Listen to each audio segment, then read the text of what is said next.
Hello everyone, কেমন আছেন সবাই? আমার এই যে প্রত্যেকটা ভিডিওটা আপনারা দেখেন, একদম ফার্মটা ঝকঝকে তকতকে।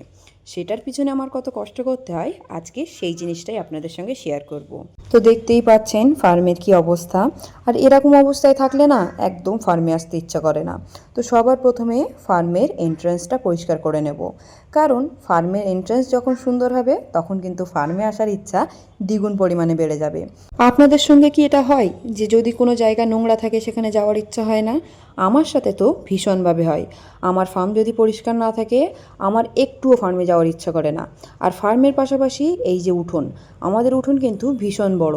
তার পাশাপাশি উঠোনে আবার সারের গাদা আছে, যেগুলো আপনারা ভিডিওর পরে দেখতে পাবেন। সেই সব পরিষ্কার রাখা, পুরো ফার্ম পরিষ্কার রাখা, তা বাদে আমার ছাদ বাগান আছে, সেইটা পরিষ্কার রাখা, আমার পার ডে কোনো না কোনো জিনিস ঝাঁট দিতে হয়, পরিষ্কার করতে হয়। আর সত্যি কথা বলতে আমি এই যে পরিষ্কার করা জিনিসটাকে এনজয় করি। কারণ আগে যখন দেখি যে জিনিসটা নোংরা ছিল, তারপরে ওই যে 5-10 মিনিটই লাগে কিন্তু একটা কোনো জিনিস পরিষ্কার করতে। সেই 5-10 মিনিট পরে যখন দেখি যে এত সুন্দর লাগছে, তখন যে মনের মধ্যে যে শান্তিটা আসে, তার জন্য কিন্তু আমি পরিষ্কার করি।